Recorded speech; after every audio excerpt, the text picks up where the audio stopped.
यन्ति यं सूरय तेजो वारिमृदां यथा विनिमयो यत्र त्रिसर्गो मृषा धाम्ना स्वेन सदा निरस्तकुहकं सत्यं परं धीमहि यं प्रव्रजन्तमनुपेतमपेतकृत्यं द्वैपायनो विरहकातर आजुहाव पुत्रेति तन्मयतया तरवोऽपि नेदुः तं सर्वभूतहृदयं मुनिमानसोऽस्मि नारायणं नमस्कृत्य नरं चैव नरोत्तमं देवीं सरस्वतीं व्यासं ततो ग्रन्थमुदीरये स्वस्त्यस्तु स्वतां हरिः ओम्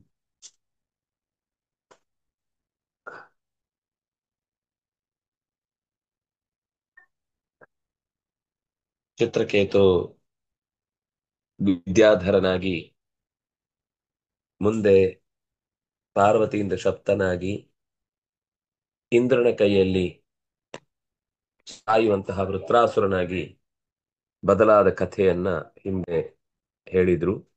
ಮುಂದೆ ಈ ಆದಿತ್ಯರ ವಂಶಾವಳಿಯ ಕುರಿತಾದ ಚಿತ್ರಣವನ್ನ ಮುಂದೆ ಹೇಳುತ್ತಿದ್ದಾರೆ. ಪೃಷ್ಣಿಸ್ತು ಪತ್ನಿ ಸವಿತು ಸಾವಿತ್ರೀಂ ವ್ಯಾಹೃತೀಂ ತ್ರಯೀಂ ಅಗ್ನಿಹೋತ್ರಂ ಪಶುಂ ಸೋಮಂ ಚಾತುರ್ಮಾಸ್ಯಂ ಮಹಾಮಖಾನ್. ದ್ವಾದಶ ಆದಿತ್ಯರಲ್ಲಿ ತ್ವಷ್ಟೃವಿನ ನಂತರ ಇನ್ನೊಬ್ಬ ಬಂದವ ಸವಿತೃ. ಅವನ ಹೆಂಡತಿ ಪೃಷ್ಣಿ. ನಾವು ಸವಿತಾ ಅನ್ನುವ ಶಬ್ದವನ್ನ ಕನ್ನಡದಲ್ಲಿ ಸಾಮಾನ್ಯ ಹುಡುಗಿ ಅನ್ನುವ ಅರ್ಥದಲ್ಲಿ ಬಳಸ್ತೇವೆ. ಆದ್ರೆ ಅದು ಸವಿತೃ ಶಬ್ದ. ಸವಿತಾ ಅಂತ ಒಂದು ಶಬ್ದ ಇಲ್ಲ, ಸವಿತೃ ಅಂತ ಶಬ್ದ. ಅದರ ಪ್ರಥಮ ವಿಭಕ್ತಿ ಏಕವಚನ ಸವಿತಾ ಅಂತ ಆಗುತ್ತೆ. ಇಲ್ಲಿ ಸವಿತೃವಿನ ಮಡದಿ ಪೃಷ್ಣಿ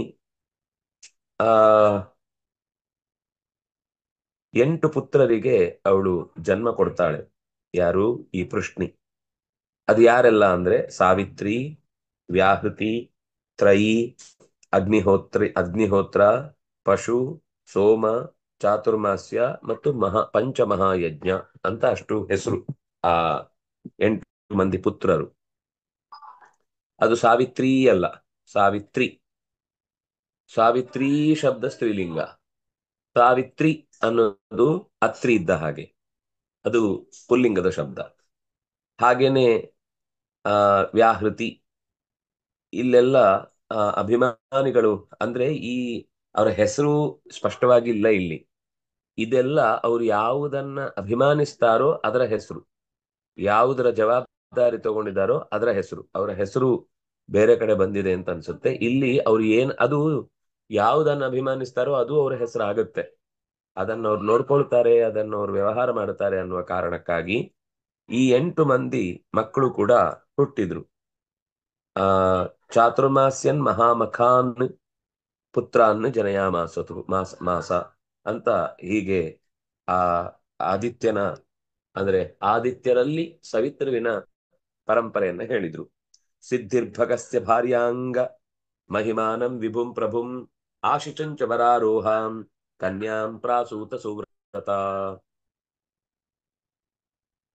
ಇನ್ನೊಬ್ಬ ಆದಿತ್ಯ ಭಗ, ಅವನ ಹೆಂಡತಿ ಸಿದ್ಧಿ. ಅವಳು ಮಹಿಮಾ, ವಿಭು, ಪ್ರಭು ಅನ್ನುವ 3 ಗಂಡು ಮಕ್ಕಳನ್ನು, ಸುಂದರಿ ಅಂದ್ರೆ ಅತ್ಯಂತ ಚಂದದ, ಸ್ವರಾರೋಹ ಅಂದ್ರೆ ಸುಂದರಿ ಅಂತ ಅರ್ಥ, ಸುಂದರಿಯಾದ ಆಶಿಷ ಅನ್ನುವಂತ ಒಬ್ಬಳು ಕನ್ಯೆಯನ್ನು ಕೂಡ ಪಡೆದ್ಲು. ಹೀಗೆ 4 ಜನ ಮಕ್ಕಳು. ಅದರಲ್ಲಿ 3 ಗಂಡು 1 ಹೆಣ್ಣು. ವರಾರೋಹಾಂ ಕನ್ಯಾಂ ಆಶಿಷಂ ಪ್ರಸೂತ, ಹೆತ್ತಳು. ಅವಳು ಯಾರು? ಸುವ್ರತ. ಯಾರು? ತಾಯಿ ಸಿದ್ಧಿ ಅತ್ಯಂತ ಒಳ್ಳೆಯ ವ್ರತಾನುಷ್ಠಾನಗಳಲ್ಲಿ ತೊಡಗಿದವಳಾದ್ರಿಂದಾಗಿ ಅವಳ ವ್ರತದ ಫಲವಾಗಿ ಈ 4 ಮಕ್ಕಳು ಹುಟ್ಟಿದ್ರು. ಧಾತು ಕುಹೂಸಿನಿ ವಾಲಿ ರಾಕಾಚ ಅನುಮತಿಸ್ತಥಾ ಸಾಯಂ ದರ್ಶಮಥ ಪ್ರಾತಃ ಪೂರ್ಣಮಾಸಂ ಅನುಕ್ರಮಾತ್. ಇನ್ನೊಬ್ಬ ಧಾತೃ, ಧಾತ ವಿಧಾತ ಅಂತ ಆ ಹೆಸರುಗಳಲ್ಲಿ ಕಂಟಿನ್ಯೂ ಆಗೋದ್ರಲ್ಲಿ ಒಬ್ಬ ಧಾತ. ಅವನಿಗೆ ಕುಹು, ಸಿನಿವಾಲಿ, ರಾಕ ಮತ್ತು ಅನುಮತಿ ಅಂತ 4 ಜನ ಹೆಂಡಂದಿರು. ಕುಹು, ಸಿನಿವಾಲಿ, ರಾಕ, ಅನುಮತಿ. ಇದೆಲ್ಲ ಕೂಡ ನಮ್ಮ ಪೂರ್ಣಿಮಾ ಮತ್ತು ಅಮಾವಾಸ್ಯೆಗೆ ಸಂಬಂಧಪಟ್ಟ ದೇವತೆಗಳು. ಅಲ್ಲಿ ಅವರು ಅಭಿಮಾನಿಗಳು. ಆ ತಿಥಿಗೆ ಸಂಬಂಧಪಟ್ಟ ಮಧ್ಯ ಅಂದ್ರೆ ಆ ಇವರು ಕ್ರಮವಾಗಿ ಮತ್ತೆ 4 ಮಕ್ಕಳನ್ನ ಪಡೀತಾರೆ. ಒಬ್ಬೊಬ್ರು ಕುಹು ಸಾಯಂ ಅನ್ನುವಂತಹ ಒಬ್ಬ ಮಗನನ್ನ ಪಡಿತಾಳೆ. ಸಿನಿವಾಲಿ ದರ್ಶ ಅನ್ನುವ ಮಗನನ್ನ ಪಡಿತಾಳೆ. ರಾಕ ಅನ್ನೋಳು ಹಗಲು ಅಂದ್ರೆ ಪ್ರಾತಃ ಬೆಳಗ್ಗೆ ಅನ್ನೋ ಹೆಸರಿನ ಮಗನನ್ನು ಪಡಿತಾಳೆ. ಅನುಮತಿ ಪೂರ್ಣಮಾಸ ಅನ್ನುವ ಒಬ್ಬ ಮಗನನ್ನ ಪಡಿತಾನೆ. ಅಂದ್ರೆ ಅವರೆಲ್ಲ ಆ ಕಾಲವನ್ನ ನಿಯಂತ್ರಿಸುವ ದೇವತೆಗಳು ಅಂತ ಅರ್ಥ. ಸಾಯಂ, ಪ್ರಾತಃ, ದರ್ಶ ಮತ್ತು ಪೂರ್ಣಮಾಸ. ದರ್ಶ ಅನ್ನೋದು ಅಮಾವಾಸ್ಯೆಗೆ ಸಂಬಂಧಪಟ್ಟ ದಿನ, ಪೂರ್ಣಮಾಸ ಅನ್ನೋದು ಹುಣ್ಣಿಮೆಗೆ ಸಂಬಂಧಪಟ್ಟ ದಿನ. ಹೀಗೆ ಆ ಧಾತುವಿಗೆ ಸಂಬಂಧಪಟ್ಟ 4 ಹೆಂಡಂದಿರಲ್ಲಿ 4 ಮಕ್ಕಳು ಹುಟ್ಟಿದ್ರು ಅಂತ ಹೇಳಿದ್ರು.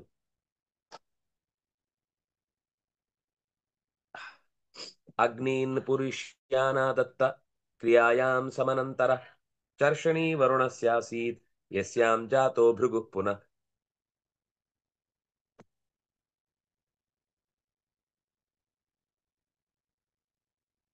ಇನ್ನೊಬ್ಬ ವಿಧಾತೃ ನಾರಾಯಣ. ವಿಧಾತೃವಿನ ಹೆಂಡತಿ ಕ್ರಿಯಾ. ಆ ಕ್ರಿಯಾ 5 ಜನ ಅಗ್ನಿಯರನ್ನ ಪಡೀತಾಳೆ. ಅವರಿಗೆ ಹೆಸರು ಪುರೀಷಿಗಳು ಅಂತ. ಇನ್ನು ವರುಣನ ಹೆಂಡತಿ ಅಂದ್ರೆ ಅವನು ಆದಿತ್ಯರಲ್ಲಿ ಒಬ್ಬ, ಅವನ ಹೆಂಡತಿ ಚರ್ಷಣಿ.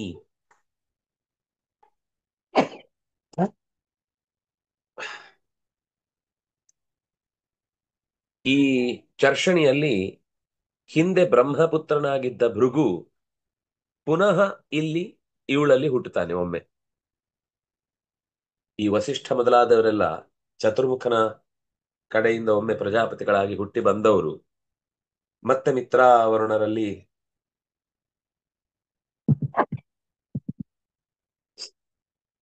ಮಿತ್ರಾವರುಣರಲ್ಲಿ ವಸಿಷ್ಠರು ಇನ್ನೊಮ್ಮೆ ಹುಟ್ಟಿ ಬಂದಿರ್ತಾರೆ. ಅದರಿಂದಾಗಿ ಅವರಿಗೆ ಮೈತ್ರಾವರುಣಿ ಅಂತ ಹೆಸರಿದೆ, ಅಗಸ್ತ್ಯರಿಗೆ ಮತ್ತೆ ವಸಿಷ್ಠರಿಗೆ. ಅದು 2ನೇ ಬಾರಿಯ ಹುಟ್ಟು. ಹಾಗೇನೆ ಇಲ್ಲಿ ಭೃಗು ಮತ್ತೊಮ್ಮೆ ಹುಟ್ಟಿ ಬರ್ತಾನೆ. ನಾವು ಭೃಗುರ್ವೈ ವಾರುಣಿ ವರುಣಂ ಪಿತರಮುಪಸಸಾದ ಅಂತ ತೈತ್ತರಿಯ ಉಪನಿಷತ್ತಿನಲ್ಲಿ ಅವನನ್ನು ವಾರುಣಿ, ಭೃಗುವನ್ನ ವಾರುಣಿ ಅಂತ ಕರೆದದ್ದು ಗೊತ್ತು. ಬ್ರಹ್ಮಪುತ್ರ ಅಲ್ವಾ ಅಂದ್ರೆ ಅವನು ಇಲ್ಲಿ ಒಂದು ಬಾರಿ 2ನೇ ಅಂದ್ರೆ ಈ ಋಷಿಗಳಿಗೆ ದೇವತೆಗಳಿಗೆ ಕೆಲವೊಂದು ಸರ್ತಿ ಒಂದು ಬಾರಿ ಹುಟ್ಟಿ ಬಂದಿದ್ರು ಅವ್ರು ಮತ್ತೊಮ್ಮೆ ಹುಟ್ಟಿ ಬರ್ತಾರೆ. ಅವರಿಗೆ ಬೇರೆ ಇನ್ನು ಜವಾಬ್ದಾರಿ ಕೊಡ್ಲಿಕ್ಕಿರುತ್ತೆ. ಅವರಿಗೆ ಜೀವ ನಮ್ಮ ಹಾಗೆ ಆ ಇಲ್ಲಿದ್ರೆ ಇನ್ನೊಂದ್ ಕಡೆ ಇಲ್ಲ ಅಂತ ಹೇಳುವಂತದ್ದಲ್ಲ. ಅದಕ್ಕೆ ಸಾಂಶರು ಅಂತ ಕರೀತಾರೆ. ಸಾಂಶರು ಅಂತಂದ್ರೆ ಒಂದೇ ಜೀವ 3-4 ಕಡೆಗೆ ಎಟ್ ಎ ಟೈಮ್ ಅವರಿಗೆ ಕಾರ್ಯಭಾರ ಮಾಡಲಿಕ್ಕೆ ಬೇಕಿರುವಂತಹ ಶಕ್ತಿ ಇರುತ್ತೆ. ಅದು ಭಗವಂತನ ಅನುಗ್ರಹದಿಂದ ಆ ಜವಾಬ್ದಾರಿಗೆ ಅವರು ನಿಯುಕ್ತರಾಗ್ತಾ ಹೋಗ್ತಾರೆ. ಹಾಗೆ ಭೃಗು ಇಲ್ಲಿ ಮತ್ತೆ ವರುಣನ ಮಗನಾಗಿ ಹುಟ್ಟುತ್ತಾನೆ.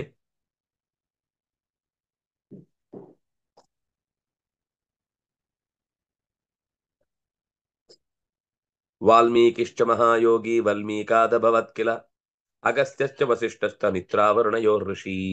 ಅಲ್ಲೇ ಬಂತು ಮತ್ತೆ, ನಾನು ನೆನ್ಪು ಮಾಡ್ಕೊಂಡಿದ್ ಮುಂದೆ ಬಂದೋಯ್ತು. ಮಹಾಯೋಗಿಗಳಾದ ವಾಲ್ಮೀಕಿಗಳು ಕೂಡ ವರುಣನ ಮಗ ಪ್ರಾಚೇತಸಃ ಅಂತ ಅದಕ್ಕೆ ಕರೀತಾರೆ. ಪ್ರಚೇತಸ್ ಅಂದ್ರೆ ವರುಣ, ಪ್ರಾಚೇತಸ ಅಂದ್ರೆ ವರುಣನ ಮಗ, ಹತ್ತನೆಯ ಮಗ ಅಂತ ರಾಮಾಯಣದಲ್ಲೂ ಉತ್ತರಕಾಂಡದಲ್ಲಿ ಕೊನೆಗೆ ಹೇಳ್ಕೊಳ್ತಾರೆ. ಅಂದ್ರೆ ಅವ್ರು ಹೇಳ್ಕೊಳ್ಳೋದಿಲ್ಲ, ಮಕ್ಕಳನ್ನ ರಾಮ ಕೇಳ್ತಾನೆ, ನೀವು ಯಾರ ಶಿಷ್ಯರು, ಇದೆಲ್ಲ ನಿಮ್ಗೆ ಈ ರಾಮಾಯಣವನ್ನು ಬರ್ಕೊಟ್ಟವ್ರು ಯಾರು ಅಂತ ಕೇಳ್ತಾರೆ. ಆಗ ಅವರು ತಮ್ಮ ಗುರುಗಳ ಬಗ್ಗೆ ಹೇಳುವಾಗ ವರುಣಸ್ಯ ಪುತ್ರ ದಶಮ ಪುತ್ರ, 10ನೇ ವರುಣನಿಗೆ 10 ಮಕ್ಕಳಲ್ಲಿ ಕೊನೆಯ ಮಗ ಇವನು. ಅಂದ್ರೆ ಭೃಗು ಅಣ್ಣ, ವಾಲ್ಮೀಕಿ ತಮ್ಮ. ಆದ್ರೆ ವಾಲ್ಮೀಕಾದ ಭವತ್, ಈ ರತ್ನಾಕರನ ಕತೆ, ಬೇಡನ ಕತೆ, ಬೇಡದ ಕತೆ ಇದೆಲ್ಲ ಶಾಸ್ತ್ರೀಯ ಅಲ್ಲ, ಅದು ಎಲ್ಲೋ ಜಾನಪದೀಯವಾಗಿ ಬಂದ ಕತೆ. ಆದ್ರೆ ಅವರು ವರುಣನ ಮಗನಾಗಿ ಋತ್ವಿಜನಾಗಿಯೇ ಹುಟ್ಟಿ ತಪಸ್ಸು ಮಾಡಿ ಋಷಿಗಳಾಗುವ ಹೊತ್ತಿಗೆ ಅವರು ವಾಲ್ಮೀಕದಿಂದ ಹುಟ್ಟಿ ಬಂದ್ರು. ಅದನ್ನಾಗಿ ವಾಲ್ಮೀಕಿ ಅಂತ ಅವರಿಗೆ ಹೆಸರು ಬಂತು. ಆ ಇನ್ನು ಅಗಸ್ತ್ಯ ಮತ್ತು ವಸಿಷ್ಠರು ಕೂಡ ಮಿತ್ರಾವರುಣರ ಮಕ್ಕಳೆನಿಸಿದ್ರು. ಈ ಕಥೆಯನ್ನು ಕೂಡ ರಾಮಾಯಣ ಉತ್ತರಾಖಂಡದಲ್ಲಿ ತುಂಬಾ ಚೆನ್ನಾಗಿ ಹೇಳುತ್ತೆ. ಆ ವಸಿಷ್ಠರು ಮತ್ತು ನಿಮಿ ಪರಸ್ಪರ ಒಂದು ಸಣ್ಣ ವಿಷಯಕ್ಕೆ ಜಗಳ ಆಗಿ ನಿನ್ ದೇಹ ಬಿದ್ದು ಹೋಗ್ಲಿ ಅಂತ ವಸಿಷ್ಠರು ಶಾಪ ಕೊಡ್ತಾರೆ ನಿಮಿಗೆ, ನಿನ್ ದೇಹ ಬಿದ್ದು ಹೋಗ್ಲಿ ಅಂತ ನಿಮಿ ವಾಪಸ್ ವಸಿಷ್ಠರಿಗೆ ಶಾಪ ಕೊಡ್ತಾರೆ. ಕೊನೆಗೆ ಯಜ್ಞದಲ್ಲಿ ಇದ್ದು ದೀಕ್ಷೆ ತೊಟ್ಟವನಾದ್ರಿಂದಾಗಿ ದೇವತೆಗಳು ನೀನು ಎಲ್ಲರ ಕಣ್ಣಲ್ಲಿರು ಅಂತ ನಿಮಿಗೆ ಅನುಕೂಲ ಮಾಡಿ ಕೊಟ್ಟದ್ರಿಂದ ನಾವು ಕಣ್ಣು ಮುಚ್ಚಿ ತೆಗೆಯುವುದು ಅನ್ನುವುದು ನಿಮಿಷ ಅಂತ ಅನಿಸಿಕೊಳ್ಳುತ್ತೆ. ನಿಮಿಯಿಂದ ಈ ಕಣ್ಣು ವಸ್ತುಗಳನ್ನೆಲ್ಲ ಗ್ರಹಿಸತ್ತೆ. ಅಂದ್ರೆ ಕಣ್ಣು ಕ್ಲೀನ್ ಮಾಡುವುದು ಅವನ ಕೆಲಸ ಅಂತ ಹೇಳ್ತಾರೆ. ಕಣ್ಣು ಸಾಮಾನ್ಯ ಒಂದು ನಿಮಿಷಕ್ಕೆ 15 ಬಾರಿ ಆದ್ರೂ ಮಿಟುಕಿಸ್ಬೇಕು. ನಾವು ಈ ಮೊಬೈಲ್ ನೋಡ್ತಾ ಇದ್ರೆ, ಟಿವಿ ನೋಡ್ತಾ ಇದ್ರೆ ಕಣ್ಣು ಮಿಟುಕಿಸುವುದೇ ಇಲ್ಲ. ಅದರಿಂದಾಗಿ ಅದರ ನರ ಮಂಡಲ ಅತ್ಯಂತ ದುರ್ಬಲವಾಗಿ ಅಶುಚಿಗೊಳ್ಳುವ ಕಾರಣದಿಂದಾಗಿ ದೇಹಕ್ಕೆ ಕಣ್ಣಿನ ರೋಗ ಬರುವುದು ಜಾಸ್ತಿ ಆಗುತ್ತೆ. ಆದ್ರೆ ನಾವು ಅದಕ್ಕೆ ಸಾಮಾನ್ಯವಾಗಿ ಈ ಕಾಲ್ ಸೆಂಟರ್ಗಳಲ್ಲಿ ಅಥವಾ ಈ IT-BTಗಳಲ್ಲೆಲ್ಲ ಅವರು ಸ್ವಲ್ಪ ಹೊತ್ತು ಕಂಪ್ಯೂಟರ್ ಮುಂದಿದ್ರೆ ಒಂದು 10 ನಿಮಿಷ ಹೋಗಿ ಬನ್ನಿ ಅಂತ ಅವ್ರನ್ನ ಕಳಿಸ್ತಾರೆ. ಅರ್ಧ ಗಂಟೆಗಿಂತ ಹೆಚ್ಚು ಅದರ ಮುಂದೆ ಅಷ್ಟಕ್ಕೆ ಕೂಡಬೇಡಿ, ಸ್ವಲ್ಪ ಹಸಿರು ನೋಡ್ ಬನ್ನಿ, ಗಿಡ ನೋಡ್ ಬನ್ನಿ. ಹಾಗಾಗಿ ಅದು ಯಾಕೆ ಅಂದ್ರೆ ಕಣ್ಣು ನಿರಂತರ ನಾವು ಮಿಟುಕಿಸ್ತಾ ಇದ್ರೆ ಆವಾಗ ಆ ಕಣ್ಣಿನ ಆ ಏನಂತಾರೆ ಮಧ್ಯದ ಕಣ್ಣಿನ ಪಾಪೆ ಏನಿದೆ ಅದಕ್ಕೆ ನರಗಳಿಂದ ಒಂದೇ ಸಮನೆ ಕೆಲಸ ಒತ್ತಡ ಬೀಳ್ತಾ ಇದ್ದಾಗ ಅದು ಎಳೆದಾಡಿ ದುರ್ಬಲ ಆಗುತ್ತೆ. ಆದ್ರೆ ಯಾವಾಗ ಈ ಕಣ್ಣು ಮುಚ್ಚಿ ತೆಗೆಯತ್ತೆ ಅದಕ್ಕೆ ಒಂದು ಶುದ್ಧಿಯ ಪ್ರೊಸೆಸ್ನ ಜೊತೆಗೆ ಒಂದು ಕ್ಷಣ ರೆಸ್ಟ್ ಸಿಗುತ್ತೆ ಕಣ್ಣು ಮುಚ್ಚಿ ತೆಗೆಯುವಾಗ. ಆ ರೆಸ್ಟ್ ಕೊಡದೇ ಇದ್ದಾಗ ಅದು ತುಂಬಾ ಅದರ ಮೇಲೆ ಒತ್ತಡ ಬೀಳುತ್ತೆ. ಅದರಿಂದಾಗಿ ಶಕ್ತಿ ದುರ್ಬಲವಾಗ್ತಾ ಹೋಗುತ್ತೆ. ಅದೇ ರೀತಿ ವಸಿಷ್ಠನು ಕೂಡ ಚತುರ್ಮುಖನ ಹತ್ರ ಹೋಗಿ ಕೇಳ್ತಾನೆ, ನಂಗೆ ಶರೀರನೇ ಎಲ್ಲ ಸಾಧನೆ ಮಾಡ್ಲಿಕ್ಕೆ ಆಗುದಿಲ್ಲ ಅಂತ. ಆಗ ನೀನು ಮಿತ್ರಾವರುಣರ ಮಗನಾಗಿ ಹುಟ್ಟಿ ಅಂತ ಹೇಳಿ ಉರ್ವಶಿಯಿಂದ ಆ ಇಬ್ಬರಲ್ಲಿ ವಸಿಷ್ಠರು ಹುಟ್ಟಿ ಬರ್ತಾರೆ. ಹಾಗಾಗಿ ಮೈತ್ರಾವರುಣಿ ಅಂತ ವಸಿಷ್ಠರನ್ನ ಈ ಋಗ್ವೇದದ ಮಂತ್ರಗಳಲ್ಲೆಲ್ಲ ಅವನ ಋಷಿತ್ವವನ್ನು ಗುರುತಿಸುವಾಗ ಮೈತ್ರಾವರುಣಿರ್ ವಸಿಷ್ಠ ಋಷಿ ಅಂತ ಕರೀತಾರೆ. ರೇತಸ್ಸಿ ಸಿಂಚತುಃ ಕುಂಬೆ ಉರ್ವಶ್ಯ ಸನ್ನಿಧೌ ಧೃತಂ ರೇವತ್ಯಾಂ ತತ್ರ ಉತ್ಸರ್ಗಮರಿಷ್ಟಂ ಪಿಪ್ಪಲಂ ವ್ಯಧಾತ್. ಉರ್ವಶಿಯನ್ನ ಅವರು ಅಪೇಕ್ಷೆ ಪಟ್ಟು ಮಿತ್ರಾವರುಣರು ತಮ್ಮ ಧಾತುವನ್ನ ಅವಳ ನೆನಪಿನಲ್ಲಿ ಮಡಿಕೆಯಲ್ಲಿ ಧಾರಣೆ ಮಾಡಿದ್ರು. ಆ ಧಾತು ಅವರಿಬ್ಬರ ವಿಶೇಷವಾದ ಸಾಂಗತ್ಯದಿಂದ ಅಲ್ಲಿ ಶಕ್ತಿಯಾಗಿ ವಸಿಷ್ಠರು ಹೋಗಿ ಸೇರಿಕೊಂಡದ್ರಿಂದ ಅಲ್ಲಿ ಮೊದಲು ಅಗಸ್ತ್ಯ ಮುನಿ ಹುಟ್ಟುತ್ತಾರೆ, ಮತ್ತೆ ವಸಿಷ್ಠರು ಹುಟ್ಟಿ ಬರ್ತಾರೆ. ಹೀಗೆ ಇಬ್ರು ಕೂಡ ಅಂದ್ರೆ ಪೂರ್ವದಲ್ಲಿ ಅಗಸ್ತ್ಯ ಮುನಿ ಪುಲಸ್ತ್ಯರ ಮಗನಾಗಿ ಹುಟ್ಟಿದವರು, ವಸಿಷ್ಠರು ಬ್ರಹ್ಮನ ಮಗನಾಗಿ ಹುಟ್ಟಿದವರು. ಇಲ್ಲಿ ಮತ್ತೆ ಮೈತ್ರಾವರುಣಿಗಳ ಮಕ್ಕಳಾಗಿ ಇವರಿಬ್ರು ಹುಟ್ಟಿ ಬರ್ತಾರೆ. ಹಾಗಾಗಿ ಇವರಿಬ್ಬರಿಗೂ ಕುಂಭ ಸಂಭವ ಅಂತ ಕರೆಯುವುದು. ವಸಿಷ್ಠರನ್ನು ಸಾಮಾನ್ಯ ಕುಂಭ ಸಂಭವ ಅಂತ ಕರೆಯುವುದು ಕಮ್ಮಿ, ಅಗಸ್ತ್ಯರನ್ನು ಸ್ಪಷ್ಟವಾಗಿ ಎಲ್ಲಾ ಕಡೆನೂ ಕುಂಭ ಸಂಭವ ಅಂತಾನೆ ಕರೆಯುವುದು. ಯಾಕಂದ್ರೆ ಮೊದಲು ಹುಟ್ಟಿದವರು ಅವರು, ಆಮೇಲೆ ವಸಿಷ್ಠರು ಹುಟ್ಟಿ ಬಂದ್ರು. ಅದು ಮೊದಲನವರಿಗೆ ಹೆಸರು ಫಿಕ್ಸ್ ಆದ್ಮೇಲೆ ಮತ್ತೆ ಎರಡನೇವರಿಗೆ ಮರ್ತೋಯ್ತು ಹೇಳುವುದು ಎಲ್ರಿಗೂ. ಮೈತ್ರಾವರುಣಿ ಅಂತ ಅನ್ನೋದು ಮಾತ್ರ ಉಳಿತು.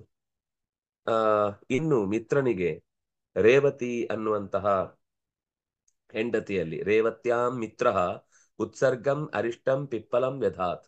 ಮತ್ತೆ 3 ಜನ ಮಕ್ಕಳು, ಅರಿಷ್ಟ, ಪಿಪ್ಪಲ, ಉತ್ಸರ್ಗ. ಈ 3 ಜನ ಮಿತ್ರನಿಗೆ ಮಕ್ಕಳಾಗಿ ಹುಟ್ಟಿದ್ರು. ಅಂದ್ರೆ ಮೊದಲು ಮಿತ್ರನಿಗೆ ಅಗಸ್ತ್ಯ ಮತ್ತು ವಸಿಷ್ಠರು ಹುಟ್ಟಿದ್ರೆ ಈ ರೇವತಿ ಅನ್ನುವ ಹೆಂಡತಿ ಅದು ಉರ್ವಶಿಯಲ್ಲಿ ಹುಟ್ಟಿದ್ದು. ಇದು ರೇವತಿಯಲ್ಲಿ ಹುಟ್ಟಿದ ಮಕ್ಕಳು. ಪೌಲೋಮ್ಯಾಂ ಇಂದ್ರ ಆಧತ್ತ ತ್ರೀನ್ ಪುತ್ರಾನಿತಿನ ಶ್ರುತಂ ಜಯಂತಂ ಋಷಭಂ ತಾತ ತೃತೀಯಂ ಮೇಢುಷಂ ಪ್ರಭುಂ. ಇಂದ್ರನಿಗೆ ಅವನು ಆದಿತ್ಯನೇ, ಆದಿತ್ಯ ಮಗ, ಆದ್ರಿಂದಾಗ ಆದಿತ್ಯ. ನಮ್ಗೆ ಆದಿತ್ಯ ಅಂದ್ರೆ ಸೂರ್ಯ ಅಂತ ಮಾತ್ರ ತಲೆಯಲ್ಲಿ ಉಳಿಯತ್ತೆ, ಆದ್ರೆ ನಿಜವಾಗಿ ಆದಿತ್ಯ ಮಕ್ಕಳೆಲ್ಲರೂ ಆದಿತ್ಯರೇ. ಪುಲೋಮ ಅಂತ ಒಬ್ಬ ರಾಕ್ಷಸನಿಂದ ಯುದ್ಧ ಮಾಡಿದ ನಂತರ ಒಬ್ಬಳು ಮಗಳನ್ನ ಇಂದ್ರ ವಿವಾಹವಾಗಿರ್ತಾನೆ. ಅವಳೇ ಶಚಿ, ಅವಳನ್ನೇ ಪೌಲೋಮಿ ಅಂತ ಕರೆಯುವುದು. ಪುಲೋಮಾಸುರನ ಮಗಳು. ಅಲ್ಲಿ 3 ಜನ ಮಕ್ಕಳು, ಜಯಂತ, ಋಷಭ, ಮೀಳುಷ. ಈ 3 ಜನರು ಕೂಡ ಇಂದ್ರನಿಗೆ ಮಕ್ಕಳು. ಇದು ಬಹಳ ಪ್ರಸಿದ್ಧ, ಬೇರೆ ಕಡೆನೂ ಆ ಇಂದ್ರನ ಈ 3 ಮಕ್ಕಳ ಬಗ್ಗೆ ಬಂದಿದೆ. ಇನ್ನೊಬ್ಬ ಇದ್ದವ ಉರುಕ್ರಮ, ಕೊನೆಯವನು ವಾಮನ. ಅದಿತಿ ಕಶ್ಯಪರ ಕೊನೆಯ ಮಗ, 12ನೇ ಮಗ, ದ್ವಾದಶಾದಿತ್ಯರಲ್ಲಿ ಕೊನೆಯವ. ಉರುಕ್ರಮಸ್ಯ ದೇವಸ್ಯ ಮಾಯಾ ವಾಮನ ರೂಪಿಣ ಕೀರ್ತೌ ಪತ್ನ್ಯಾಂ ಬೃಹತ್ ಶ್ಲೋಕಸ್ತಸ್ಯಾಸನ್ ಸೌಭಗಾದಯ. ಉಪೇಂದ್ರ, ಅವನಿಗೆ ಉರುಕ್ರಮ ಅಂತ ಮತ್ತೊಂದು ಹೆಸರು, ಮತ್ತೊಂದು ಪುಟ್ಟ ರೂಪದಲ್ಲಿದ್ದಾಗ ವಾಮನ ಅಂತಾನೂ ಹೆಸರಿದೆ. ಅವನ ಹೆಂಡತಿ ಹೆಸರು ಕೀರ್ತಿ.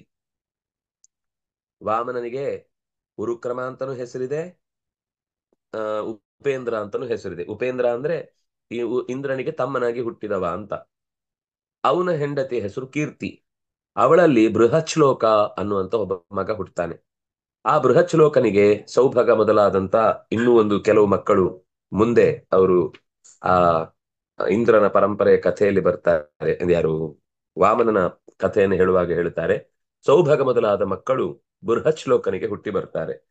ತತ್ಕರ್ಮ ಗುಣವೀರ್ಯಾಣಿ ಕಾಶ್ಯಪಸ್ಯ ಮಹಾತ್ಮನ ಪಶ್ಚಾತ್ ವಕ್ಷ್ಯಾಮಹೇ ದಿತ್ಯಾಂ ಯಥೈವಾವತಾರಃ.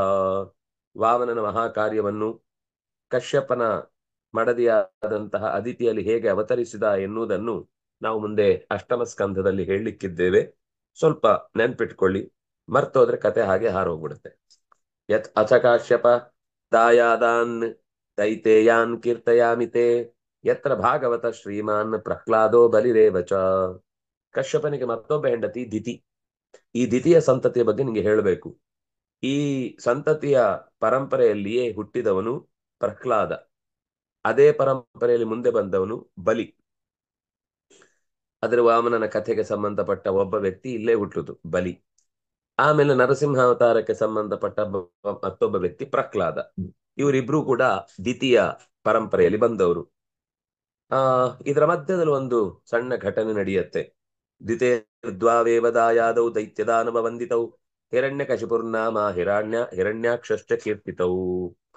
ದಿತಿಗೆ 2 ಪ್ರಧಾನ ಮಕ್ಕಳು, ಹಿರಣ್ಯಕಶಿಪು, ಹಿರಣ್ಯಾಕ್ಷ. ಈ ಹಿರಣ್ಯಕಶಿಪುವಿನ ಹೆಂಡತಿ ಕಯಾದು. ಇವಳು ಜಂಭದಾನವ ಅಂತ, ಜಂಭ ಅಂತ ಒಬ್ಬ ದಾನವ, ಅವನ ಮಗಳು. ಈ ಹಿರಣ್ಯಕಶಿಪುವಿನ ಹೆಂಡತಿ ಕಯಾಧು ಅಂತ ಮಹಾಪ್ರಾಣ ಇದೆ. 4 ಮಕ್ಕಳನ್ನ ಪಡೆದು ಚತುರಹ. ಯಾರದು 4 ಮಕ್ಕಳು ಯಾರು ಅಂತ ಮುಂದೆ ಹೇಳ್ತಾರೆ. ಸಕ್ಲಾದಂ ಪ್ರಾಗನುಹ್ಲಾದಂ ಪ್ರಹ್ಲಾದಂ ಹ್ಲಾದಮೇವಚ ತತ್ಸ್ವಸ ಸಿಂಹಿಕಾ ನಾಮ ರಾಹುಂ ವಿಪ್ರಚಿತೋ ಗ್ರಹೀತ್. ಈ ಹಿರಣ್ಯಕಶಿಪುವಿನ ಹೆಂಡತಿ ಕಯಾದುವಿನಲ್ಲಿ ಪ್ರಹ್ಲಾದ, ಸಂಹ್ಲಾದ, ಅನುಹ್ಲಾದ ಮತ್ತು ಹ್ಲಾದ ಅಂತ 4 ಜನ ಮಕ್ಕಳು. ಹ್ಲಾದ, ಅನುಹ್ಲಾದ, ಪ್ರಹ್ಲಾದ, ಸಂಹ್ಲಾದ, ಅಥವಾ ಸಂಹ್ಲಾದ, ಪ್ರಹ್ಲಾದ, ಅನುಹ್ಲಾದ, ಹ್ಲಾದ. ಈ 4 ಜನ ಮಕ್ಕಳು. ಅದ್ರ ಜೊತೆಗೊಬ್ಳು ಹುಡುಗಿ ಇದ್ಲು ಕೊನೆಗೆ, ಸಿಂಹಿಕಾ ಅಂತ ಅವಳ ಹೆಸರು. ಅದೇ ರಾಹುವಿನ ಅಮ್ಮ. ರಾಹುಲನ ಅಮ್ಮನೇ ಸಿಂಹಿಕೆ. ಈ ಸಿಂಹಿಕೆ ಯಾರಿಂದ ರಾಹುವನ್ನು ಪಡೆದದ್ದು ಅಂದ್ರೆ ವಿಪ್ರಚಿತ್ತಿ ಎನ್ನುವ ರಾಕ್ಷಸನಿಂದ ಪಡೆದದ್ದು. ಹಾಗಾಗಿ ಅದು ಸರಿ ಇದೆ. ವಿಪ್ರಚಿತ್ತಿಯ ಮತ್ತು ಸಿಂಹಿಕೆಯ ಮಗ ರಾಹುಲ. ಶಿರೋಹರತ್ ಯಸ್ಯ ಹರಿಃ ಚಕ್ರೇಣ ಪಿಬತೋ ಮೃತಂ ಸಂಹ್ಲಾದಸ್ಯ ಕೃತಿರ್ಭಾರ್ಯ ಅಸೂತ ಪಂಚಜನಂ ತತಃ. ರಾಹು ಏನ್ ಮಾಡಿದ ಅಂದ್ರೆ ಸ್ವಲ್ಪ ತಲೆಹರಟೆ ಮಾಡಿ ಅಮೃತ ಮಥನದ ಕಾಲದಲ್ಲಿ ದೇವತೆಗಳಿಗೆ ಅಮೃತವನ್ನು ಕೊಡುವಾಗ ಅವನು ಹೋಗಿ ಮಧ್ಯದಲ್ಲಿ ಕೂತು ಬೊಗಸೆ ಹಿಡಿದು ಬಾಯಿಗೆ ಹಾಕೊಂಡ್ಬಿಟ್ಟ ಅಮೃತವನ್ನ, ಬ್ಳುಂಕ್ ಅಂತ. ಆದ್ರೆ ಅಷ್ಟ್ರಲ್ಲಿ ಯಾರೋ ದೂರ್ ಕೊಟ್ರು, ಅಲ್ಲಿ ನೋಡಿ ನೋಡಿ ನೋಡಿ ಅವನೊಬ್ಬ ನಮ್ಮವನಲ್ಲ, ಯಾರೋ ಬಂದ್ ಮಧ್ಯದಲ್ಲಿ ಕೂತಿದ್ದಾನೆ ಅಂತ. ಅದು ಇನ್ನೇನ್ ಕುಡಿದು ಹಿಂಗ್ ಗಂಟ್ಲಿಗೆ ಹೋಗೋ ಮುಂಚೆನೆ ಸೌಟಲ್ಲಿ ಹೀಗೆ ಬಡಿಸಿದೋಳ ಸುದ್ದಿ ಬಂದ ತಕ್ಷಣ ಸೌಟಿಂದನೇ ತಲೆ ತೆಗೆದು ಬಿಟ್ಲು. ತಲೆ ಮಾತ್ರ ಹಾರೋಯ್ತು. ಅದು ಅಮೃತ ಕುಡ್ದಾಗಿತ್ತು, ಜೀವ ಹೋಗಿದೆ. ಆದ್ರೆ ಅಮೃತ ಕುಡ್ದದ್ದಕ್ಕೆ ಅದರಲ್ಲೊಂದು ಸಾತ್ವಿಕ ಅಂಶ ಇತ್ತು. ಅವನ್ ಸತ್ತ, ಅವನನ್ನೇನು ಬದುಕಿಸ್ಲಿಕ್ಕಾಗ್ಲಿಲ್ಲ. ತಲೆ ಹೋಗ್ಬಿಟ್ಟಿತ್ತಲ್ಲ. ಕೆಳಗಿದ್ದಷ್ಟೊತ್ತಿಗೆ ಅಮೃತ ಹೋಗಿದ್ರೆ ಜೀವ ಉಳಿತಿತ್ತು. ಆ ತಲೆಯಿಂದ ಗಂಟ್ಲಿಗೆ ಹೋಗೇ ಇಲ್ಲ ಇನ್ನು ಕೆಳಗೆ. ಅಷ್ಟರಲ್ಲೇ ಸೌಟಲ್ಲಿ ಹೊಡೆದು ಬಿಟ್ಟಿದ್ದಾನೆ. ಹೊಡೆದು ಹಾರೋಗ್ಬಿಟ್ಟಿದೆ ತಲೆ. ಶರೀರ ಅಲ್ಲೇ ಬಿದ್ದು ನಷ್ಟವಾಗಿ ಹೋಯ್ತು. ಅದು ಬೀಳುವ ಮುಂಚೆ ಎಲ್ಲ ದೇವತೆಗಳಿಗೆ ಅಲ್ಲೋಗಿ ಕೂಡಿ, ನಿಮ್ಗೊಂದು ಜಾಗ ಕೊಡ್ತೇನೆ, ಒಳ್ಳೆ ಜಾಗ, ಮುಂದೆ ಅದರಿಂದ ತುಂಬಾ ಕೆಲಸ ಆಗ್ಲಿಕ್ಕಿದೆ ಅಂತ ಹೇಳಿ ಅವನನ್ನ ಚಕ್ರದಿಂದ ಅಂದ್ರೆ ಅವನ ಸೌಟೇ ಚಕ್ರ, ಚಕ್ರವೇ ಸೌಟು. ಯಾವ್ದು ಏನ್ ಬೇಕಾದ್ರೂ ಆಗುತ್ತೆ. ಅವನ ಕೈಯಲ್ಲಿದ್ದ ಆಯುಧ ಯಾವಾಗ ಏನ್ ಬೇಕಾದ್ರೂ ಆಗುತ್ತೆ. ಇನ್ನು ಸಂಹ್ಲಾದ ಅಂತ ಒಬ್ಬ ಇದ್ನಲ್ಲ, ಇದು ಸಿಂಹಿಕೆಯ ಮಗನ ಕಥೆ. ಅವನ್ ತಲೆ ಹಾರಿದ್ರ ಕತೆ. ಸಿಂಹಿಕೆಯನ್ನ ಹನುಮಂತ ಸಂಹಾರ ಮಾಡಿದ್ದ ಆ ಈ ಸಮುದ್ರ ಲಂಘನ ಮಾಡುವ ಸಮಯದಲ್ಲಿ. ಸಂಹ್ಲಾದನ ಹೆಂಡತಿ ಕೃತಿ. ಅಲ್ಲಿ ಒಬ್ಬ ರಾಕ್ಷಸ ಹುಡ್ತಾನೆ, ಅವನ ಹೆಸರೇ ಪಂಚಜನ. ಅದೇ ಪಂಚಜನನನ್ನ ಕೃಷ್ಣ ಮುಂದೆ ಕೊಂದು ಅವನ ಶಂಖವನ್ನ, ಅವನ ಸೆಲ್ಲು, ದೇಹದ ಭಾಗವನ್ನೇ ಶಂಖವಾಗಿ ಬಳಸಿಕೊಂಡ ಅಂತ ನಮಗೆ ಕಥೆ ಬರುತ್ತೆ ಮುಂದೆ. ಕ್ಲಾದಸ್ಯ ಧಮನಿರ್ಭಾರ್ಯ ಅಸೂತ ವಾತಾಪಿ ಮಿಲ್ವಲಂ ಯೋ ಯೋಗಸ್ತ್ಯಾ ಯೋಗಸ್ತ್ಯಾಯಾಪ್ಯತಿತಯೇ ಪೇಚೇ ವಾತಾಪಿ ಮಿಲ್ವಲ.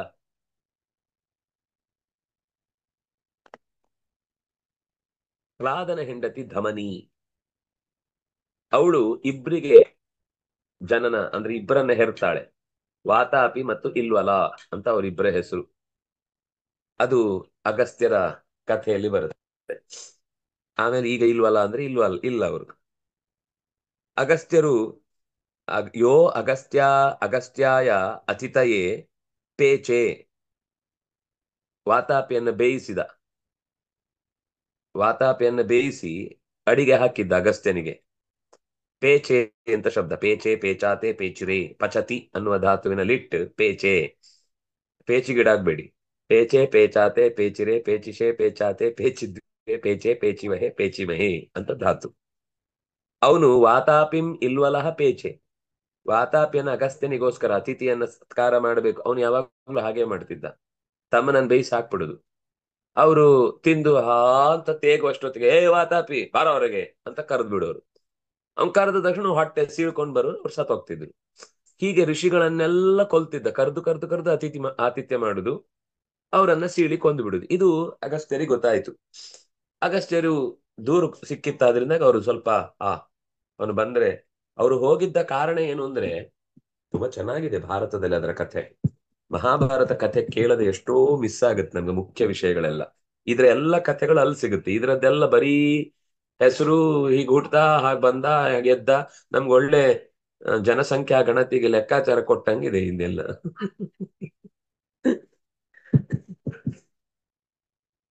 ಅಲ್ಲಿ ಲೋಪಾಮುದ್ರ ಅಂತ ಅವನ ಹೆಂಡತಿ, ಅಗಸ್ತ್ಯರ ಹೆಂಡತಿ ಲೋಪಾಮುದ್ರ. ಅವಳು ಬಹಳ ಕಾಲದ ತನಕವೂ ಕೂಡ ಅಗಸ್ತ್ಯರ ಜೊತೆಗೆ ಜೀವನ ಮಾಡಿದ್ರು. ಈ ಅಗಸ್ತ್ಯರ ತಪಸ್ಸು ಬಿಟ್ರೆ ಬೇರೆ ಪ್ರಪಂಚವೇ ಗೊತ್ತಿಲ್ಲ ಅವರಿಗೆ. ಒಂದ್ ದಿವ್ಸ ಯಾಕೋ ಸ್ವಲ್ಪ ಸಪ್ಪೆ ಮೊರೆ ಇದ್ದದ್ ನೋಡಿ ಹೆಂಡತಿ ಹತ್ರ ಕೇಳ್ತಾನೆ, ಏನ್ ಬೇಕು ನಿನ್ಗೆ, ಯಾಕೆ ನೀನ್ ಇಷ್ಟು ಬೇಜಾರಲ್ಲಿದ್ದಿ? ಅವಳು ಏನು ಕೇಳುದಿಲ್ಲ, ಆದ್ರೆ ಬೇಸರವನ್ನು ಹೇಳುದಿಲ್ಲ. ಆದ್ರೆ ಅವನಿಗೆ ಅರ್ಥ ಆಗತ್ತೆ, ಹೆಣ್ಣಾಗಿ ಅವಳು ಬಯಸುವುದು ತಪ್ಪಲ್ಲ ಅಂತ ಗೊತ್ತಾಗಿ, ನಿನಗೆ ಖಂಡಿತ ಏನ್ ಬೇಕಿದ್ರು ಕೇಳು, ನಾನು ಕೊಡ್ತೇನೆ. ಇನ್ನೇನು ನಿಮ್ ಜೊತೆಗೆ ಒಂದು ಹೆಂಡತಿಯಾಗಿ ಓಡಾಡ್ಬೇಕು, ನಿಮ್ ಮನೆಯಲ್ಲಿ ಬರೀ ಚಾಕ್ರಿಗೆ ಬೆಳಿಗ್ಗೆ ಅದು ಮಾಡು, ಮಧ್ಯಾಹ್ನ ಇದು ಮಾಡು, ಇನ್ನೊಂದು ಮಾಡು, ಇಷ್ಟೇ ಆ ಆಗಿ ಹೋಗಿದೆ. ನನಗೆ ಏನು ಗೊತ್ತಾಗ್ತಾ ಇಲ್ಲ ಏನ್ ಮಾಡ್ಬೇಕು. ನಿಮ್ಮ ಹತ್ರ ಕೇಳಲಿಕ್ಕೆ ನೀವು ನೋಡಿದ್ರೆ ಯಾವಾಗ್ಲೂ ಆಕಾಶದಲ್ಲೇ ಇರ್ತೀರಿ ತಲೆ ಇಟ್ಕೊಂಡು. ಏನ್ ಮಾಡ್ತಿರ್ತೀರಿ ಗೊತ್ತಾಗುದಿಲ್ಲ, ಭೂಮಿಗೆ ಬರುದೇ ಗೊತ್ತಾಗಲ್ಲ ನನಗೆ ಅಂತ. ಅದಕ್ಕೆ ಏನ್ ಯೋಚನೆ ಮಾಡ್ಬೇಡ, ನಾನು ವ್ಯವಸ್ಥೆ ಮಾಡ್ತೇನೆ ಅಂತ ಹೇಳಿ. ಅವನ ಹತ್ರ ದುಡ್ಡಿಲ್ಲ ಪಾಪ. ಕಾಡಲ್ಲಿ ಯಾರ ಹತ್ರ ದುಡ್ಡು ಇಟ್ಕೊಂಡು ಓಡಾಡ್ತಾರ ಅವರು. ಮತ್ತೆ ಅವರ ತಪಸ್ಸಿನ ದುಡ್ಡನ್ನು ಯಾವತ್ತೂ ಕೂಡ ಅವ್ರು ಖರ್ಚು ಮಾಡ್ಲಿಕ್ಕೆ ಇಷ್ಟಪಡಲ್ಲ. ಯಾಕಂದ್ರೆ ಅದು ಇಷ್ಟ ಪುಣ್ಯ. ಎರಡು ತರದ ಪುಣ್ಯ ಇದೆ, ಇಷ್ಟ ಪುಣ್ಯ, ಅನಿಷ್ಟ ಪುಣ್ಯ ಅಂತ. ಅವ್ರು ಯಾವತ್ತೂ ನಿಷ್ಕಾಮವಾಗಿ ಮಾಡೋದ್ರಿಂದಾಗಿ ಅದು ಇಷ್ಟ ಪುಣ್ಯ ಆಗಿರುತ್ತೆ. ಇಷ್ಟ ಪುಣ್ಯವನ್ನು ಲೋಕದ ಹೊಟ್ಟೆಪಾಡಿಗೆ, ಒಂದ್ ಮನೆಗೆ ಅಥವಾ ಇನ್ನೇನೋ ಕೆಟ್ಟ ಸಾಮಾನ್ಯ ಕೆಲಸಗಳಿಗೆ ಅದನ್ನು ಅವರು ಖರ್ಚು ಮಾಡಲ್ಲ. ಅದು ಭಗವಂತನ ದರ್ಶನಕ್ಕೋಸ್ಕರ ಇರುವ ಪುಣ್ಯ. ಹಾಗಾಗಿ ರಾಜರ ಹತ್ರ ಹೋಗಿ ಕೇಳೋಣ, ಅವರು ದುಡ್ಡು ಕೊಟ್ರೆ ಅವ್ರ ಹತ್ರ ತಗೊಂಡು ನಾನು ನಿನಗೆ ಬೇಕಾದ ವ್ಯವಸ್ಥೆ ಮಾಡ್ತೇನೆ ಅಂತ ಹೇಳಿ ಹೋಗ್ತಾನೆ. ಮೊದಲೊಂದು 3-4 ರಾಜರ ಹತ್ರ ಹೋಗ್ತಾನೆ. ಅವ್ರೊಂದು ಹೇಳ್ತಾನೆ, ನಂಗೆ ಆಯವ್ಯಯ ಪತ್ರ ಕೊಡಿ, ಅದರಲ್ಲಿ ವ್ಯಯ ಮಾಡಿದ್ಮೇಲೂ ನಿಮ್ಮ ದಾಯ ಹೆಚ್ಚಿದ್ರೆ ನಾನು ಆಗ ಅದರ ಭಾಗ ತಗೊಳ್ತೇನೆ ಅಂತ. ಆದ್ರೆ ಅಷ್ಟೊತ್ತಿಗೆನೆ ಈ ರಾಕ್ಷಸರು ರಾಜರ ಮೇಲೆಲ್ಲ ದಾಳಿ ಮಾಡಿ ಸಂಪತ್ತನ್ನ ಲೂಟಿ ಮಾಡಿಟ್ಟಿರ್ತಾರೆ. ಹಾಗಾಗಿ ಅವ್ರ ಹತ್ರ ಆಯನೇ ಕಮ್ಮಿ ಇರುತ್ತೆ, ವ್ಯಯನೇ ಜಾಸ್ತಿ ಇರುತ್ತೆ. ಆಗ ಬೇಡ ಬೇಡ, ನೀವು ಜನಗಳಿಗೆ ಕೊಡ್ಬೇಕಾದ, ಪೌರ ಕಾರ್ಯಗಳಿಗೆ ಉಪಯೋಗಿಸ್ಬೇಕಾದ ಯೋಜನೆಯ ದುಡ್ಡನ್ನ ನನಗೆ ಕೊಡಬೇಡಿ, ನಾನು ಅದನ್ನು ತಗೊಳ್ಳಲ್ಲ ಅಂತ ಹೇಳಿ ಬಿಟ್ಟು ಹೋಗ್ತಾನೆ. ಆದ್ರೆ ರಾಜರೆಲ್ಲ ದೂರ್ ಕೊಡ್ತಾರೆ, ಈ ಎಲ್ಲ ದುಡ್ಡು ಎಲ್ಲಿ ಹೋಗಿ ಸೇರಿದೆ ಅಂತಂದ್ರೆ ವಾತಾಪಿ ಇಲ್ವಲ್ಲ ಅಂತ ಅವರಿಬ್ರು ಒಂದಿಷ್ಟು ಭಾಗಕ್ಕೆ ತಮ್ಮ ಆಡಳಿತ ನಡೆಸ್ತಾ ಅನೇಕ ಅನ್ಯಾಯಗಳನ್ನು ಮಾಡ್ತಿದ್ದಾರೆ. ಋಷಿಗಳು ದೂರು ಕೊಟ್ಟಿದ್ರು, ಆ ರಾಜರು ದೂರು ಕೊಡ್ತಾರೆ. ಹಾಗಾಗಿ ಅವನ ಹತ್ರ ಹೋಗಿ ಕೇಳ್ತಾನೆ, ನಂಗೆ ದುಡ್ಡು ಬೇಕು ಅಂತ. ನಿಮ್ಮಂತವ್ರಿಗೆ ದುಡ್ಡು ಕೊಡದೆ ನಾವ್ ಯಾಕಿರುದು, ಬನ್ನಿ ಅಂತ ಕರ್ಕೊಂಡು ಹೋಗ್ತಾರೆ. ಕರ್ಕೊಂಡು ಹೋಗಿ ನಮ್ಮ ಮನೇಲಿ ಊಟ ಮಾಡಿ, ನಿಮ್ಗೆ ಎಷ್ಟು ಬೇಕಾದ್ರೂ ದುಡ್ಡು ಕೊಡ್ತೇನೆ ಅಂತಾನೆ. ಅಷ್ಟೇನಾ? ಊಟ ಮಾಡಿದ್ರೆ ಸಾಕ? ಹೌದು, ನಮ್ಮನೆಗೆ ಅತಿಥಿಗಳು ಬಂದು ಅವ್ರ ನಮ್ಮ ಮನೇಲಿ ಊಟ ಮಾಡಿದ್ರೆ ನಮಗೆ ಬೇಕಾದಷ್ಟು ಪುಣ್ಯ ಬರುತ್ತೆ. ಆ ಪುಣ್ಯದ ಮುಂದೆ ನಮ್ಮ ಸಂಪತ್ತೇನು ಲೆಕ್ಕ, ಅದನ್ನಾಗಿ ಕೊಡ್ತೇನೆ ಅಂತ ಹೇಳಿ ಕರ್ಕೊಂಡು ಹೋಗ್ತಾನೆ. ವಾತಾಪಿಯನ್ನ ಬೇಯಿಸಿ ಹಾಕಿದಾಗ ಋಷಿಗಳು ಹೇಗ್ ತಿಂತಿದ್ರು ಅವ್ರಿಗೆ ಗೊತ್ತೇ ಆಗ್ತಿರ್ಲಿಲ್ಲ. ಆಡಿನ ರೂಪಕ್ಕೆ ಅವನು ಬರ್ತಿದ್ದ. ಆ ಅಥವಾ ಯಾವ್ದಾದ್ರೂ ಒಂದು ಸಣ್ಣ ಅನ್ನದಲ್ಲಿ ಯಾವುದೋ ಹುಳ ಸೇರಿರುತ್ತೆ, ಇನ್ನೇನೋ ಆಗಿರುತ್ತೆ, ಅವನು ಏನೋ ಒಂದು ರೀತಿಯಲ್ಲಿ ಆ ಪ್ರಾಣಿಯ ರೂಪವನ್ನು ಮಾಡಿ ಅದಕ್ಕೆ ಬೇಯಿಸ್ತಿದ್ದ. ಮತ್ತೆ ಆ ಯಜ್ಞದಲ್ಲಿ ಆಹುತಿ ಕೊಟ್ಟ ಪದಾರ್ಥವನ್ನ ಅವರು ಆಹಾರವಾಗಿ ಕೊಟ್ರೆ ಅದರಲ್ಲಿ ಋಷಿಗಳು ಎರಡು ತರ. ಅವರು ಯಜ್ಞದಲ್ಲಿ ನೀವು ಮಾಂಸವನ್ನ ಪದಾರ್ಥವಾಗಿ ಬಳಸಿದ್ರೆ ಅದನ್ನ ಸ್ವೀಕರಿಸುವಂತವರು ಕೆಲವರು ಇದ್ರು. ಇನ್ನು ಕೆಲವರು ವ್ರತ ಆಮೇಲೆ ಅದನ್ನ ಬಿಡ್ತಿದ್ರು. ಯಜ್ಞದಲ್ಲಿ ಹಾಕಿದ್ರು ಕೂಡ ಆಹಾರವನ್ನಾಗಿ ಸ್ವೀಕರಿಸಲ್ಲ ಅಂತ. ನಮ್ಮ ತರ ಅವರಿಗೆ ಆ ರೀತಿಯ ಆಹಾರವನ್ನು ಸ್ವೀಕಾರ ಮಾಡೋದ್ರಿಂದ ವಿಕಾರ ಆಗ್ತಿರ್ಲಿಲ್ಲ. ಅವರು ಇಂದ್ರಿಯಗಳ ಜಯವನ್ನ ಸಂಪಾದಿಸಿದವರಾದ್ರಿಂದಾಗಿ ಅವರಿಗೆ ಸೌತೆಕಾಯಿ ಹೆರೆದು ಕೊಟ್ಟರು ಒಂದೇ, ಯಾವುದೋ ಪ್ರಾಣಿಯನ್ನ ಯಜ್ಞದಲ್ಲಿ ನೀವು ವಪೆಯನ್ನು ತೆಗೆದುಕೊಟ್ರು ಒಂದೇ, ಅವರಿಗೆ ವ್ಯತ್ಯಾಸ ಇಲ್ಲ. ಅವರಿಗೆ ದೇಹ ಉಳಿಬೇಕು ಅನ್ನೋದಕ್ಕೋಸ್ಕರ ತಿನ್ನೋದು ಹೊರತು ರುಚಿಗೋಸ್ಕರ ತಿನ್ನುವರು ಆಗಿರ್ಲಿಲ್ಲ ಅವರು. ಹಾಗಾಗಿ ಅವ್ರಿಗೆ ಅದು ದೋಷ ಆಗ್ತಿರ್ಲಿಲ್ಲ. ಆದ್ರೆ ಮುಂದೆ ಮುಂದೆ ಹೋಗ್ತಾ ಯಾವಾಗ ಏನಾದರೂ ರುಚಿಗೆ ತಿನ್ಬೇಕು ಅನ್ಸಿದಾಗ ಹೋಮ ಮಾಡ್ಲಿಕ್ಕೆ ಶುರು ಆಯ್ತು ಅಂತಂದಾಗ ಯಜ್ಞವನ್ನು ನಿಲ್ಲಿಸಿದ್ರು. ಅಂದ್ರೆ ಪ್ರಾಣಿ ಬಲಿಯಿಂದ ಮಾಡುವ ಯಜ್ಞವನ್ನು ನಿಲ್ಲಿಸಿದ್ರು. ಹಾಗಾಗಿ ಋಷಿಗಳಿಗೆ ಯಜ್ಞದ ಪ್ರಸಾದವಾಗಿ ಸ್ವೀಕರಿಸುವುದು ದೋಷವಾಗಿರ್ಲಿಲ್ಲ. ಆದ್ರೆ ಮುಂದೆ ಅವರೇ ಬೇಡ ಅದನ್ನು ಬಿಡಬೇಕು ಅಂತ ಅವರ ನಿಯಂತ್ರಣವನ್ನ ಹೆಚ್ಚಿಸಿಕೊಳ್ಳುವ ಸಂದರ್ಭದಲ್ಲಿ ಅವರು ಆಹಾರವನ್ನು ಬಿಡ್ತಿದ್ರು. ಕೇವಲ ಆಗ್ಲೇ ಅವರು ಬರೀ ಎಲೆ ತಿನ್ನುವುದು, ಬರೀ ತೊಗಟೆ ತಿನ್ನುವುದು, ಬರೀ ಹಣ್ಣು ಮಾತ್ರ ತಿನ್ನುವುದು, ಬರೀ ಗೆಡ್ಡೆ ಗೆಣಸು ತಿನ್ನುವುದು, ಬರೀ ನೀರು ಕುಡಿಯುವುದು, ಬರೀ ಗಾಳಿಯಲ್ಲಿ ಇರುವುದು, ಹೀಗೆಲ್ಲ ಅವರು ಸಾಧನೆ ಮಾಡುವಂತಹ ಬೇರೆ ಬೇರೆ ಚಿತ್ರಣಗಳನ್ನ ನಾವು ನೋಡುತ್ತೇವೆ. ಹಾಗೆ ಈ ಆ ಇಲ್ವಲ್ಲ ಅವರನ್ನ ಕರೆದು ಊಟ ಹಾಕಿದ್ರೆ ಅಗಸ್ತ್ಯರಿಗೆ ಗೊತ್ತಾಯ್ತು. ಆದ್ರೂ ತಿಂದ್ರು, ಬೇಕು ಅಂತಾನೆ ತಿಂದ್ರು. ಅವರು ವಾತಾಪೇ ಅಂತ ಅವನು ಸಂಬೋಧನೆ ಮಾಡುವಷ್ಟರೊಳಗೆ ಇವರು ಹೊಟ್ಟೆ ಸವರ್ಕೊಂಡು ಜೀರ್ಣೋಭವ ಅಂದ್ರು. ಅವನು ಹೊಟ್ಟೆಯಲ್ಲಿದ್ದವನು ಪುಸ್ ಅಂತ ಗಾಳಿ ತರ ಸುಟ್ಟೆ ಹೋಗ್ಬಿಟ್ಟ. ಅವರ ಆ ವೈಶ್ವಾನರ ಅಗ್ನಿ ಬಹಳ ಶಾಖಯುಕ್ತವಾದದ್ದಾದ್ರಿಂದ ಅವನಿಗೆ ಹೊರಗೆ ಬರ್ಲಿಕ್ಕೆ ಅವಕಾಶವೇ ಕೊಡ್ಲಿಲ್ಲ. ಅವನು ಒಳಗೆ ಹೋಗಿ ಸೇರಿದ ಮರುಕ್ಷಣದಲ್ಲಿ ಅದು ಜೀರ್ಣ ಆಗಿ ಗಾಳಿಯಾಗಿ ಹೋಯ್ತು ಹೊರಗಡೆ ಅಪಾನ ವಾಯುವಿನ ಮೂಲಕ. ಆದ್ರೆ ಆ ಅವನಿಗೆ ಬದುಕು ಇಲ್ಲ, ಇವನು ವಾಪಸ್ಸು ಬರ್ಲಿಲ್ಲ, ತಮ್ಮನೂ ಇಲ್ಲ. ಇಂತಹ ದುಸ್ಥಿತಿ ಉಂಟಾದಾಗ ಇಲ್ವಲ್ಲ ಕೊನೆಗೆ ಅನಿವಾರ್ಯವಾಗಿ ಕೊಡ್ಬೇಕಾಗತ್ತೆ ಸಂಪತ್ತನ್ನ. ಕೊಡ್ತಾನೆ.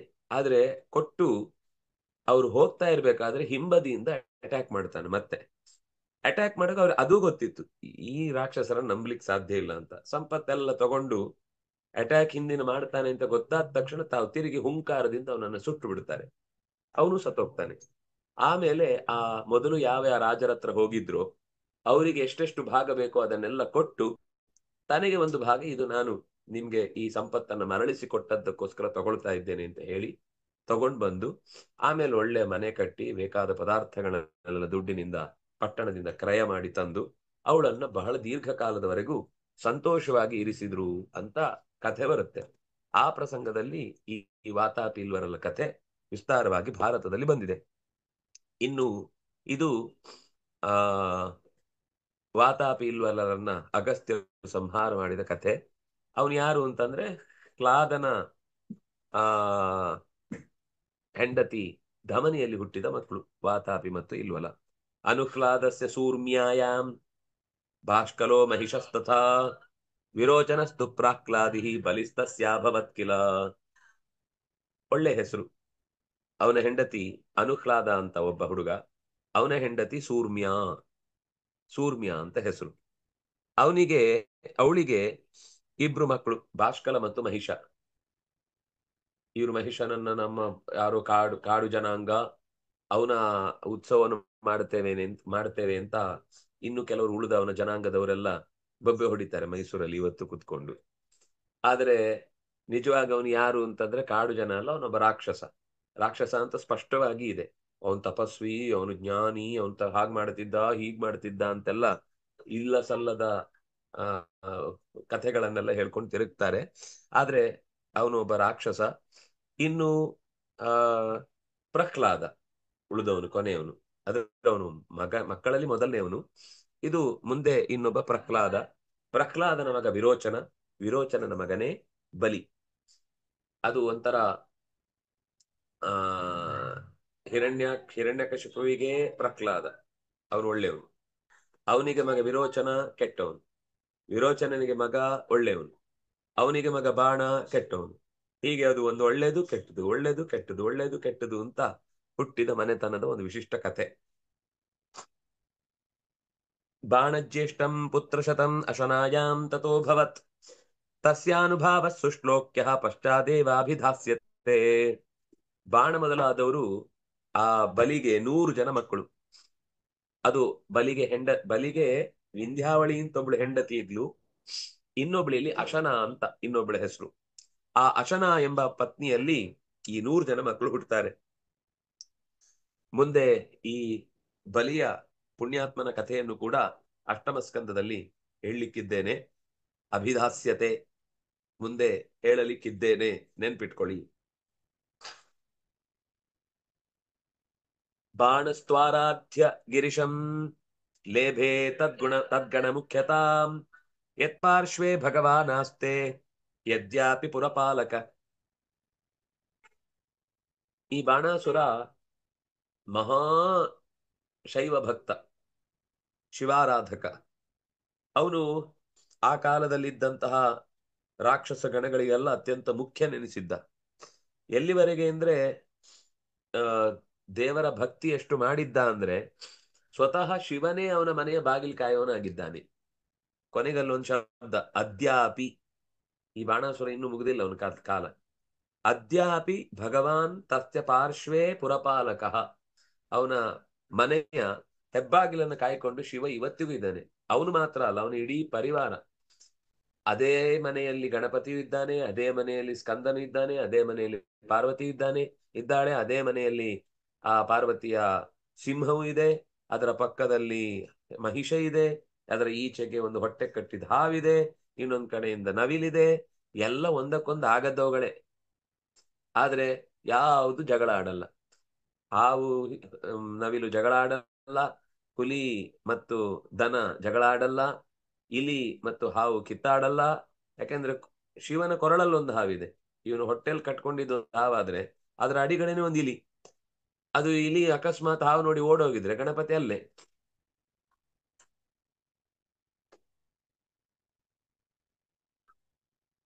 ಆದ್ರೆ ಒಂದಕ್ಕೊಂದು ಪರಸ್ಪರ ಜಗಳ ಇಲ್ಲ. ಇದೇ ಕೌಟುಂಬಿಕ ಸಾಮರಸ್ಯ ಅಂದ್ರೆ ಶಿವನ ಪರಿವಾರವನ್ನು ನೋಡಿ ಕಲಿಬೇಕು.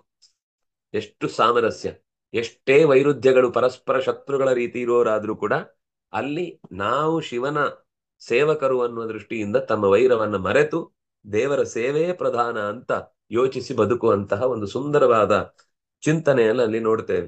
ಅವನು ನೋಡಿದ್ರೆ ಸ್ಮಶಾನವಾಸಿ, ಇವಳು ನೋಡಿದ್ರೆ ಸರ್ವಾಲಂಕಾರ ಭೂಷಿತೆ. ಅವನ್ ತಲೆನೋ ಆನೆದ್ದು. ಈ ಇವನಿಗೋ 6 ತಲೆ, ಇವನಿಗೆ 5 ತಲೆ, ಶಿವನಿಗೆ. ಹೀಗೆ ಒಬ್ಬೊಬ್ರದ್ದು ಒಂದೊಂದು ವಿಚಿತ್ರವಾದ ಪರಿವಾರ.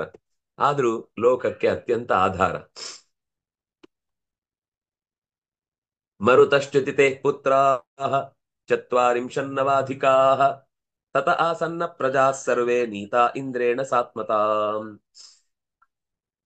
ಇನ್ನು ದಿತಿಗೆ ಇಂದ್ರ ಮೊದಲಾದವರು ಅದಿತಿಗೆ ಮಕ್ಕಳಿದ್ದ ಹಾಗೆ ದಿತಿಗೆ ಮಕ್ಕಳು 2 ಜನರನ್ನ ಹೇಳಿದ್ರು, ಹಿರಣ್ಯಾಕ್ಷ ಮತ್ತು ಹಿರಣ್ಯಕಶಿಪು.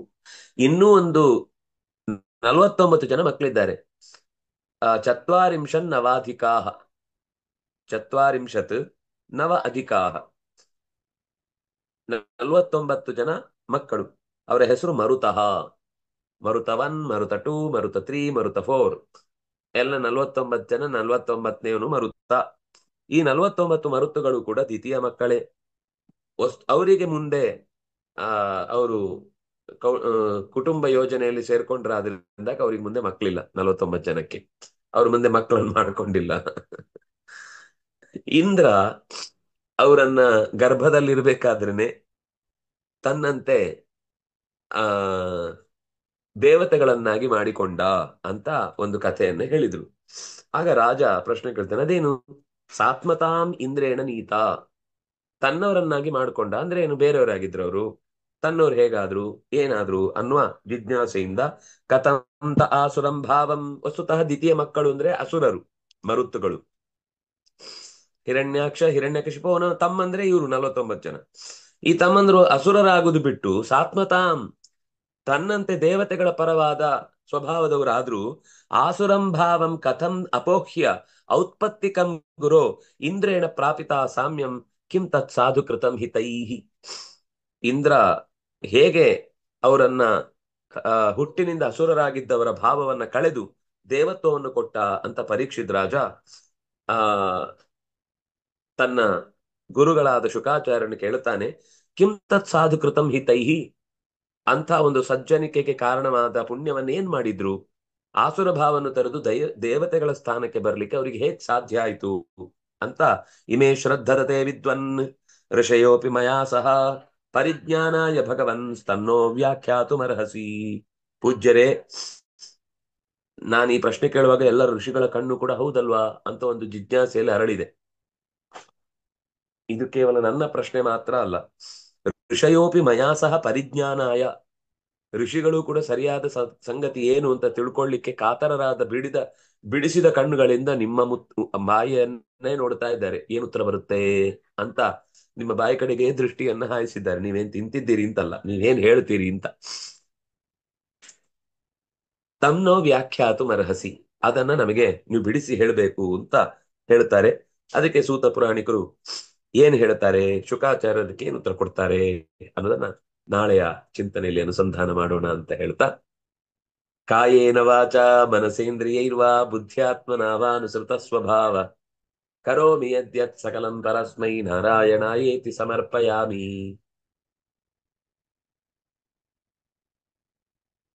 ತಪಸ್ವಿನೋ ದಾನಪರಾ ಯಶಸ್ವಿನೋ ಮನಸ್ವಿನೋ ಮಂತ್ರವಿದಸ್ಸು ಮಂಗಲಾ ಕ್ಷೇಮಂ ನ ವಿಂದಂತಿ ವಿನಾಯ ದರ್ಪಣಂ ತಸ್ಮೈ ಸುಭದ್ರಶ್ರವಸೇ ನಮೋ ನಮಃ. ಬ್ರಹ್ಮಾರ್ಪಣಂ ಬ್ರಹ್ಮಹರಿ ಬ್ರಹ್ಮಾಗ್ನೌ ಬ್ರಹ್ಮಯಾಹುತಂ ಬ್ರಹ್ಮೈವ ತೇನ ಗಂತವ್ಯಂ ಬ್ರಹ್ಮ ಕರ್ಮ ಸಮಾಧಿನಾ. ಸರ್ವೇ ಭವಂತು ಸುಖಿನಃ, ಸರ್ವೇ ಸಂತು ನಿರಾಮಯಾಃ, ಸರ್ವೇ ಭದ್ರಾಣಿ ಪಶ್ಯಂತು ಮಾ ಕಶ್ಚಿತ್ ದುಃಖಭಾಗ್ ಭವೇತ್. ಧರ್ಮಸ್ಯ ವಿಜಯೋ ಭೂಯಾತ್ ಅಧರ್ಮಸ್ಯ ಪರಾಭವಃ. ಸದ್ಭಾವನಾ ಪ್ರಾಣಭೃತಾಂ ಭೂಯಾದ್ ವಿಶ್ವಸ್ಯ ಮಂಗಲಂ. ಯಾರು ಹೇಳೋರು ಇವತ್ತು ಚಿಂತನೆ? ಹಾ, ಉಚ್ಯತಾಂ.